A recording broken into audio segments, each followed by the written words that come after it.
Assalamualaikum warahmatullahi wabarakatuh. Hai Sobat Perilan. Kembali lagi dengan podcast Ketuk Palu, ruang bicara inspiratif dunia hukum dan juga pengabdian. Episode kali ini kita kedatangan tamu yang sangat luar biasa, yang mana baru mengembankan tugasnya di Tanah Rencong dan juga merupakan puasa pertamanya atau Ramadan pertamanya di Banda Aceh ini, yaitu Bapak Wakil Ketua Pengadilan Tinggi Banda Aceh, Bapak Abondan SH.MH. Halo Bapak, apa kabarnya hari ini Pak? Alhamdulillah kabarnya baik. Alhamdulillah. Bapak, terima kasih sudah berkenan hadir dalam podcast kita pada hari ini. Kita nanti akan ngobrol santai aja seputaran Bapak bertugas di sini dan juga terkait dengan Ramadan di Aceh ini. Ya. Oke Pak, ini sebagai pembuka nih Pak. Bapak kan baru pertama kali bertugas di Aceh ini. Gimana sih perasaan Bapak menginjakkan kaki pertama kali di Aceh dan bertugas di Aceh? Oh ya, saya pertama kali menginjakkan kaki di Banda Aceh, saya sangat terkesan. Di mana saya lihat kota Banda Aceh itu rapi, bersih, jalan-jalannya luas, masjidnya banyak dan indah-indah. Walaupun memang kita sudah tahu bahwa Banda Aceh itu Masjid Raya Baitur Rahman itu sangat dikenal di mana pun ya. Jadi secara Masjid Banda Aceh ini dikenal karena keindahannya ya. Dan ternyata setelah saya sampai di Banda Aceh, masjid itu lebih indah dari yang saya lihat di foto dan di video. Iya, itu. Apalagi ikon di Aceh ini kan Pak ya, Masjid Baitur Rahman. Iya, ya Aceh itu kan sebagai daerah yang sangat dikenal di Indonesia, mungkin juga bahkan di dunia ini. Ya. Dalam proses adaptasi ini Pak, Bapak kan di Aceh nih, apa sih tantangan terbesar yang Bapak hadapi, baik itu dalam lingkungan pekerjaan maupun dalam kultur masyarakat di Aceh ini nih Pak? Mungkin untuk pekerjaan dulu ya. Iya. Saya sebelumnya di Pengadilan Tinggi Denpasar. Ya. Di Pengadilan Tinggi Denpasar, hakimnya sangat banyak kalau dibandingkan dengan Pengadilan Tinggi Banda Aceh. Iya benar. Kami di Denpasar, hakimnya sebanyak 38 orang. Wow, banyak banget ya Pak ya. Nah, sementara di Banda Aceh 10 orang ya. Nah, lebih kurang 10 orang. Nah, sedangkan volume perkara di Banda Aceh jauh lebih besar daripada di Denpasar. Jadi volume pekerjaan di Banda Aceh jauh lebih banyak daripada pekerjaan waktu di Denpasar ya Pak ya. Seperti itu. Di kultur sini. Masyarakatnya juga sangat berbeda.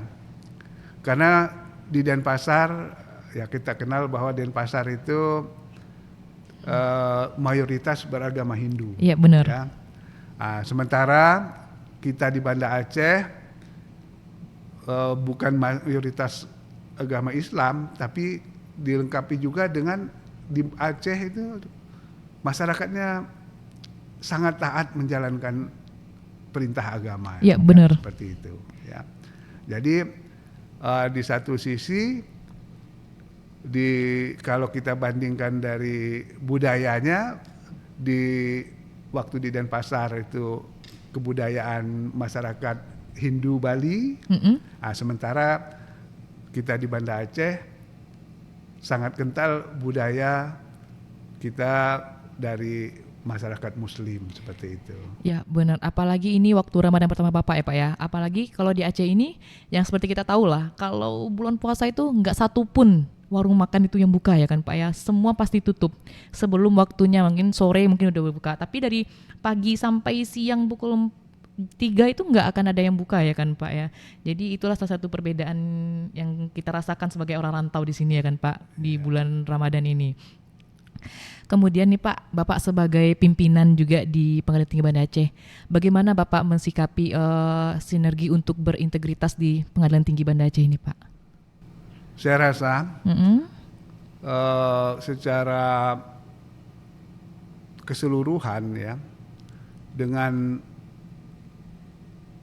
kondisi kita di Banda Aceh ini ya, karena Mahkamah Agung itu punya program yang sama ya. Jadi kalau kita bandingkan satu sama lain untuk kantor-kantor pengadilan itu hampir sudah tidak ada bedanya. Karena semua pengadilan sekarang ini kondisinya sudah hampir rata. Semua kondisinya sudah bagus dan sistem kerja maupun kegiatan-kegiatan yang dilakukan oleh kita di pengadilan sudah hampir sama ya. Jadi sudah hampir bisa dikatakan sudah tidak terlalu banyak lagi perbedaan di pengadilan yang satu dengan yang lain, karena kondisi kita sekarang sudah hampir bisa dikatakan sudah hampir seluruhnya dalam keadaan baik. Iya. Apa sih Pak yang paling terasa berbeda Ramadan di sini dengan Ramadan di tempat sebelumnya nih Pak? Oh, kalau Ramadan di tempat sebelumnya, ya kita di sana ya sebagai masyarakat yang minoritas ya. Iya benar. Jadi hampir di bulan Ramadan ya dengan bulan-bulan lain di Bali dan sekitarnya, Denpasar dan sekitarnya itu tidak ada bedanya dengan bulan-bulan yang lain. Jadi di hampir Bali, sama ya Pak ya? kalau di Bali kan nggak ada bedanya, karena apa? Yang berpuasa kan tidak banyak, kan seperti itu. Tapi kalau di Aceh ya, Banda Aceh khususnya yang saya sudah lihat, Iya. ya. Kalau kebiasaan sahur berbuka hampir tidak berbeda dengan yang lain. Tapi ada hal yang sangat istimewa ya. Di Banda Aceh yang saya lihat, seperti sudah disampaikan tadi, toko-toko ketika saat berbuka sampai dengan sholat Taraweh selesai, itu semua toko tutup, warung-warung tutup, sehingga jalanan jadi sepi. Iya benar. Tapi ketika selesai sholat Taraweh, mungkin sekitar 9.30, toko-toko buka kembali, warung-warung kopi buka kembali, dan benar-benar masyarakatnya keluar rumah dan ke warung kopi, ke tempat berbelanjaan, sehingga benar-benar hidup seperti lebih ramai daripada siang. Iya benar. Saya perhatikan seperti itu. Bisa sampai jam 12 malam kendaraan lalu lalang semakin ramai seperti itu. Ya, seperti itu. Jadi apa namanya Pak, rupanya kalau di Aceh ini kan apalagi kalau Ramadan itu makin malam makin banyak aktivitas ini Pak. Kadang sampai jam 1 malam masih ramai ya kan di jalanan Iya. Pak. Jadi membuat kita merasa masih aman lah kalau di Banda Aceh ini kalau walaupun malam ya kan Pak ya. Iya. Nah kalau itu kan tadi kan di lingkungan nih Pak ya. Gimana nih Pak menurut Bapak Ramadan di lingkungan kantor nih? Kalau lingkungan kantor kita ya berkaitan dengan kinerja kita di bulan Ramadan ini, Iya. saya melihat bahwa tidak ada perbedaan antara Ramadan dengan bukan Ramadan. Pelayanan kita berjalan dengan baik. Semua pegawai-pegawai kita bekerja dengan baik dan penuh gairah. Jadi tidak sama sekali tidak ada di bulan Ramadan ini menjadikan kita seperti lesu, melayani orang dengan malas-malas. Semua berjalan dengan baik. Saya rasa bulan Ramadan sudah menjadi keseharian di sini untuk tetap bekerja dengan baik seperti itu. Iya, benar Pak. Nah ini mengingat Ramadan nih Pak, ada nggak ya Pak momen yang berkesan buat Bapak sejauh ini gitu? Apakah itu nanti momen sahur atau buka puasa mungkin bersama lingkungan kantor atau gimana? Ada nggak momen berkesan bagi Bapak? Yang saya terkesan di sini ya, di tempat lain juga ada, tapi tidak terlalu banyak ya. Di sini ketika akan buka puasa ya, untuk penjual makanan itu sepanjang jalan dan juga ada disediakan juga oleh pemerintah tempat-tempat untuk bisa dibilang pasar untuk membeli takjil untuk berbuka puasa yang sangat ramai dikunjungi. Saya perhatikan itu mungkin ada 3 atau 4 tempat, seperti ada di depan Masjid Baitur Rahman, ada di mana lagi lupa saya tempatnya itu, semua ramai. Makanan-makanannya juga yang dijual, kue-kuenya, minuman-minumannya juga lezat-lezat seperti itu. Oke ya. Pak. Nah ini Pak, kalau boleh tahu nih Pak, Bapak sudah menemukan nggak kuliner khas Aceh yang Bapak sukai nih, yang kayak wah enak banget ini gitu? Saya ketika di Jakarta ya, memang sudah sering makan masakan Aceh ya. Oh iya Pak? Ya, masakan Aceh itu kalau untuk di Jakarta ya, itu termasuk makanan yang mahal. Oh. Masakan yang mahal, karena apa? Penggemarnya cukup banyak ya, yang sudah tahu pernah makan makanan Aceh akan mengulang lagi. Bahkan saya ada makanan yang pernah saya makan di masakan Aceh, di Aceh itu ya, ada namanya, ada masakan ayam korma seperti itu. Nah, ya, saya pikir tadinya pakai korma, ternyata bukan, pakai santan. So, itu namanya ayam korma. Ayam korma ya Pak ya? Ya, ayam korma atau pokoknya sambalnya ada sambal seperti itu kan. Nah, di sini kalau saya, karena saya senang makan, ya, semua makanan sudah saya coba ya.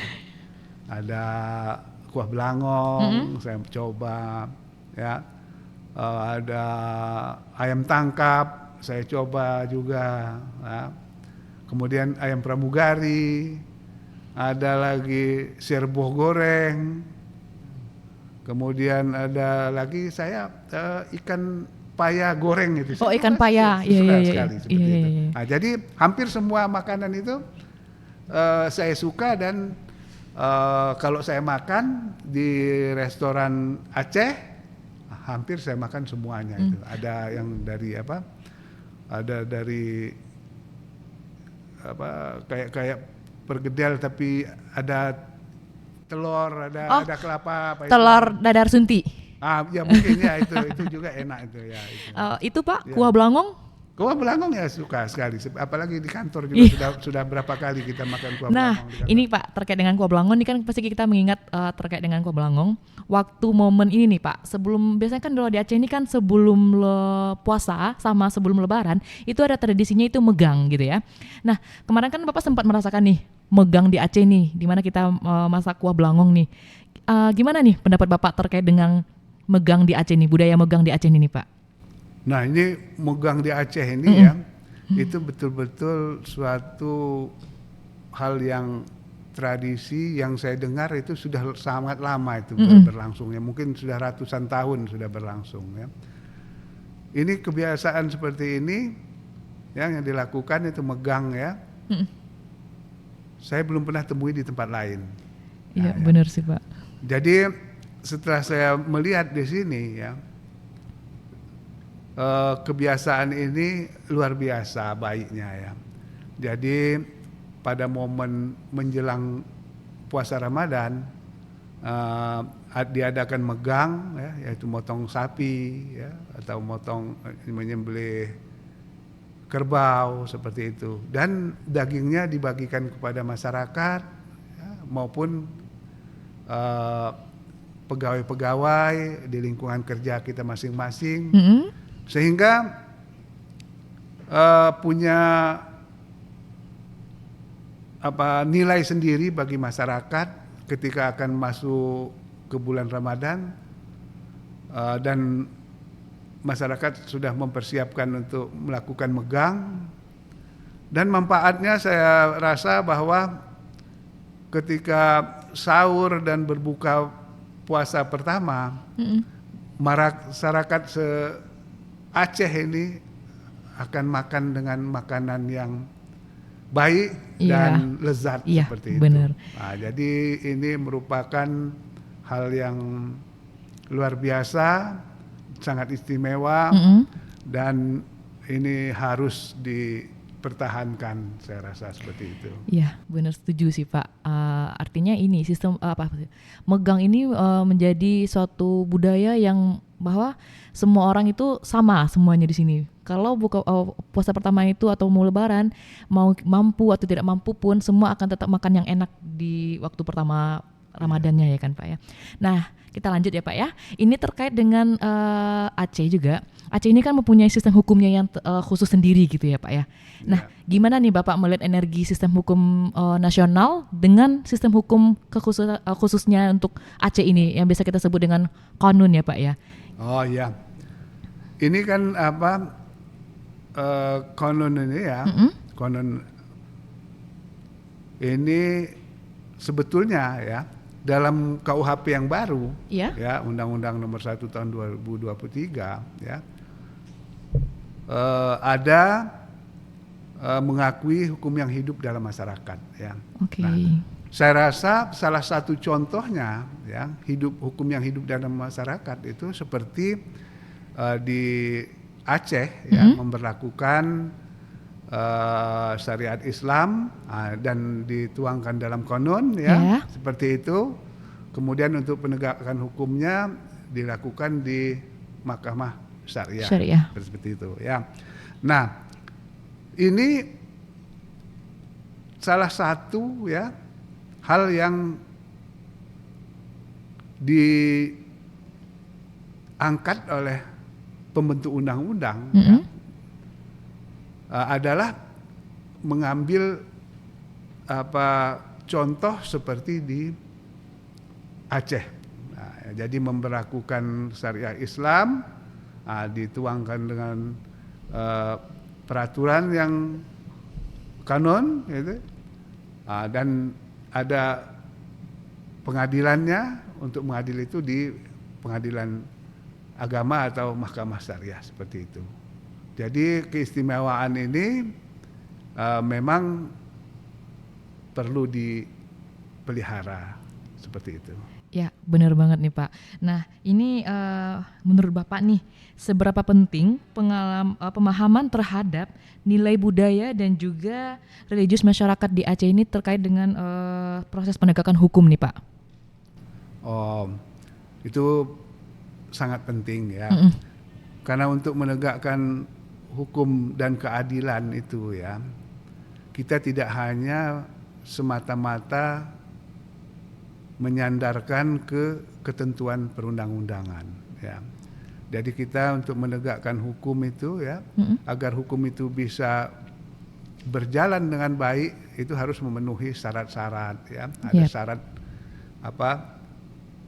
legal justice ya, ada social justice dan moral justice ya. Tentu untuk menegakkan hukum itu agar dapat mencapai rasa keadilan dan dapat diterima oleh masyarakat, kita harus memperhatikan adat istiadat, keadaan sosial dari masyarakat di mana tempat kita melaksanakan penegakan hukum seperti itu. Di tengah kesibukan Bapak sebagai pimpinan pengadilan tinggi nih, gimana nih cara Bapak menyeimbangkan antara pekerjaan dengan juga ibadah di bulan Ramadan nih Pak? Menselaraskannya gimana nih Pak? Saya rasa karena Ramadan itu datang setiap tahun. Iya. Ya. Jadi kita menyikapinya sudah punya kebiasaan masing-masing. Ya. Jadi kalau saya agar kita bisa melaksanakan keduanya, ya, pekerjaan kantor dan juga melaksanakan ibadah dengan baik di bulan Ramadan ini, saya selalu menyelesaikan pekerjaan kantor itu di kantor saja. Nah, Jadi saya selesaikan pekerjaan di kantor, kita fokus bekerja pada saat jam kerja, dan ketika kita pulang kerja, pekerjaan kantor sudah selesai. Sehingga ketika kita di rumah, kita bisa fokus untuk melaksanakan ibadah. Nah, ketika malam hari kita bisa tarawih seperti itu, bisa tarawih di masjid, bisa tarawih di rumah seperti itu. Jadi dengan kita membagi waktu, pekerjaan kantor kita selesaikan di kantor, saya rasa untuk melaksanakan ibadah Ramadan dengan baik juga tidak ada halangan seperti itu. Jadi artinya adalah pandai-pandai dalam membagi ya Pak ya. Siang waktunya bekerja, malam waktunya ibadah ya Pak ya. Nah, mau nanya lagi nih Pak, bagi Bapak apa sih makna Ramadan bagi Bapak sendiri ini? Makna Ramadan ya, bagi saya sebetulnya banyak sekali manfaatnya bagi saya. Yeah. Ya. Dimana di bulan Ramadan kita bisa berpuasa, ya, dengan berpuasa itu kita makannya berkurang, ya, baik jumlahnya maupun di siang hari kita tidak ada makan-makan lagi seperti itu ya, sehingga membuat kita badan kita jauh terasa lebih segar di bulan Ramadan ini. Iya benar sih Karena Pak. apa? Kalau kita yang gemuk ini ya, kalau seperti saya yang gemuk ini di saat bulan Ramadan ini terasa sekali ada perubahan, membuat badan kita lebih nyaman, lebih ringan seperti itu. Seperti itu kalau saya. Di samping dijadikan juga momen untuk beribadah lebih baik seperti itu. Oke Pak, berarti intinya adalah Ramadan ini juga untuk selain ibadah juga memberikan kesehatan untuk kita pribadi masing-masing ya Pak ya? Iya, itu terasa sekali. Iya benar sih Pak. Jadi betul kata ajaran Nabi kita, kalau mau sehat berpuasa. Iya benar sih Pak. Betul. Segala obat yang paling manjur tuh ya sepertinya puasa ya kan Pak ya?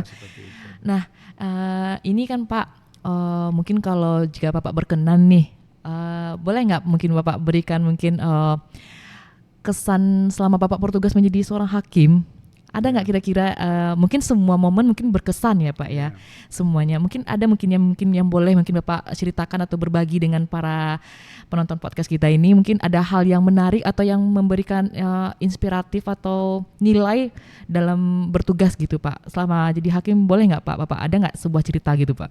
Oh ya, karena saya sudah bertugas di berbagai tempat ya. Saya tugas pertama itu di Pengadilan Negeri Tembilahan, Riau ya Pak ya? Di Provinsi Riau. Kemudian tempat kedua di Batu Raja di Sumatera Selatan. Dari Sumatera Selatan saya pindah ke Pengadilan Negeri Batam.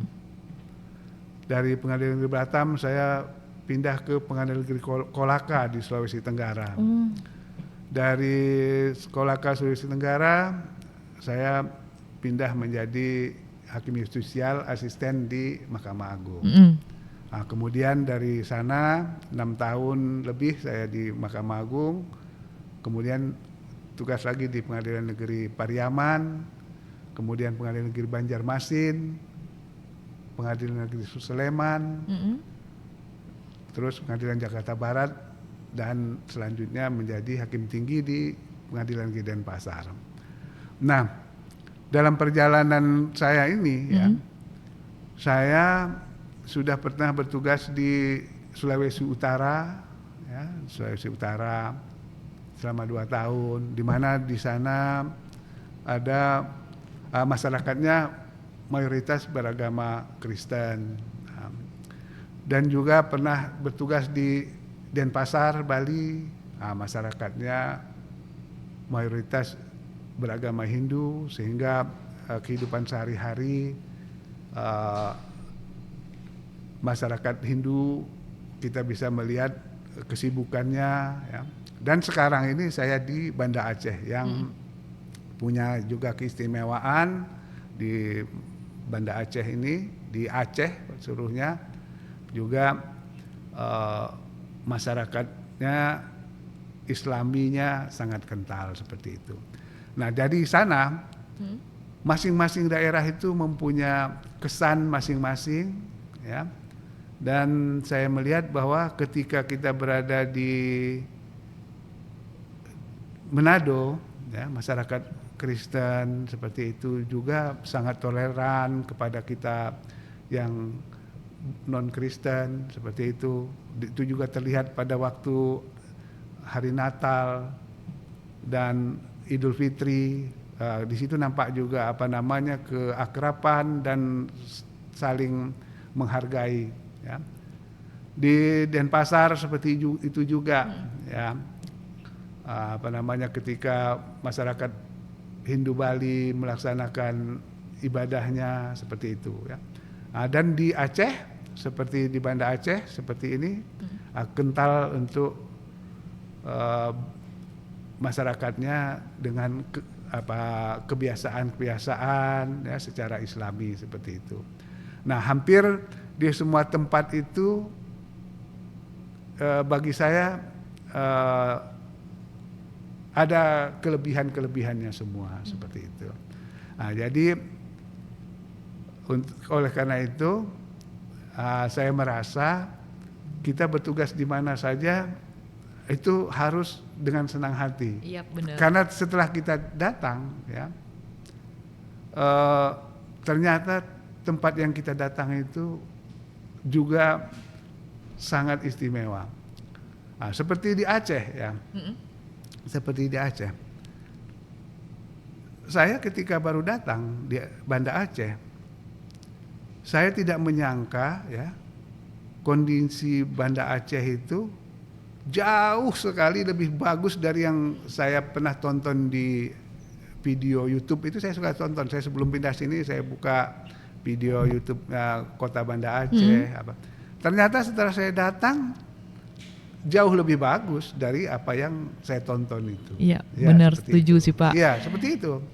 Jadi saya masuk ke masjid, ya, saya pernah ke masjid Baitur Rahman, Masjid Oman, ada masjid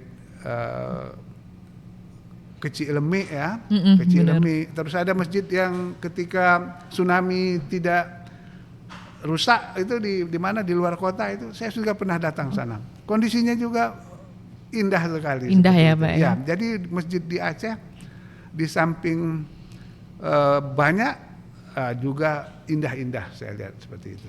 Ya, benar sih Pak. Jadi kadang di luaran sana itu mungkin kalau kita belum pernah ke Aceh, orang-orang akan berpikiran bahwa Aceh itu tidak yang sebagus yang kita lihat yang aslinya, ya Pak, ya. Padahal kalau kita udah datang langsung ke Aceh, itu luar biasa sih menurut saya Pak, Aceh ini Pak. Iya, betul. Banyak masjid. Jadi kita sholat pun nggak pernah pusing lagi, tiap bentar ada masjid. Mau ke daerah pun pasti banyak masjid yang kita lewati gitu kan. Kemudian juga makanannya kayaknya cocok-cocok aja di lidah kita semua, ya kan Pak.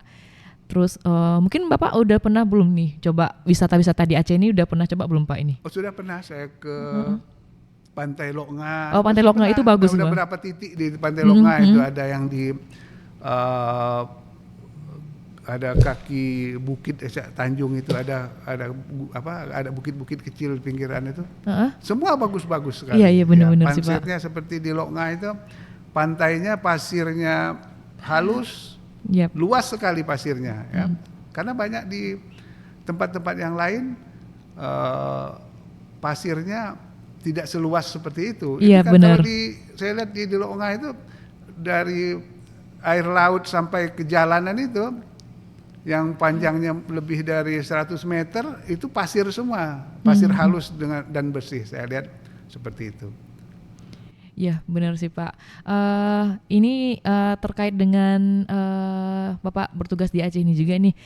Kira-kira ada nggak nih Pak pesan Bapak untuk masyarakat atau anak-anak muda yang nonton podcast ini, mungkin ada nggak kira-kira pesan dan untuk anak-anak muda ini Pak? Kalau secara umum ya, anak muda di Aceh ya saya perhatikan dalam keadaan belajarnya bagus ya, perguruan tinggi juga sini bagus ya.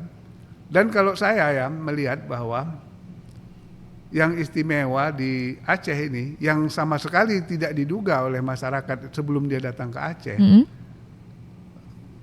Di Aceh ini, Banda Aceh sebagai ibu kota provinsi itu ternyata sangat aman. Ya benar sih Pak. Sangat aman. Keluar malam aman, ya, ke tempat-tempat yang belum pernah kita datangin pun aman. Dan sampai saat ini saya belum pernah mendengar kejahatan-kejahatan jalanan, ya, di pasar, ada di tempat-tempat lain ada copet, ada apa? Saya tidak pernah mendengar di Banda Aceh. Kendaraan curanmor seperti itu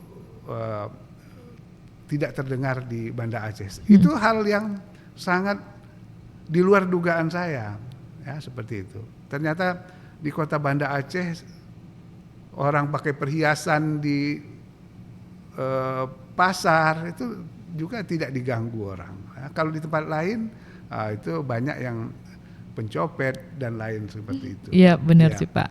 Nah, jadi kalau untuk pemuda-pemuda di Banda Aceh, saya rasa cukup tidak perlu kita berikan dorongan-dorongan lagi, dalam arti masyarakatnya sudah berjalan dengan baik, ya, pendidikannya berjalan dengan baik. Kenakalan-kenakalan remaja juga tidak kita temui, tidak seperti kita temuin di kota-kota lain ada tawuran dan lain-lain yang sangat apa. Nah, jadi kita sangat terkesan di Banda Aceh ini anak mudanya kegiatannya saya rasa positif-positif. Paling-paling yang saya lihat kalau ngopi itu ya sampai larut malam itu masih ngopi. Kadang-kadang saya mikir ini kalau besok mereka kegiatan ngantuk apa enggak ini? Tapi ternyata tidak, kan seperti itu. Nah, seperti lihat saya pernah ngopi itu ya jam 12 saya pernah ngopi. Benar masih ramai sekali. Iya benar sih Pak. Malahan kata mereka kopi itulah yang buat mereka tuh kayak besoknya itu semangat lagi ya kan Pak ya. Jadi mau nongkrong sampai jam 12 malam pun mereka masih sanggup beraktivitas besoknya lagi asal kena kopi nih gitu kan Pak. Nah, lagi ya. Iya Pak. Tentang kopi. Saya sudah mencoba minum kopi di sini ya.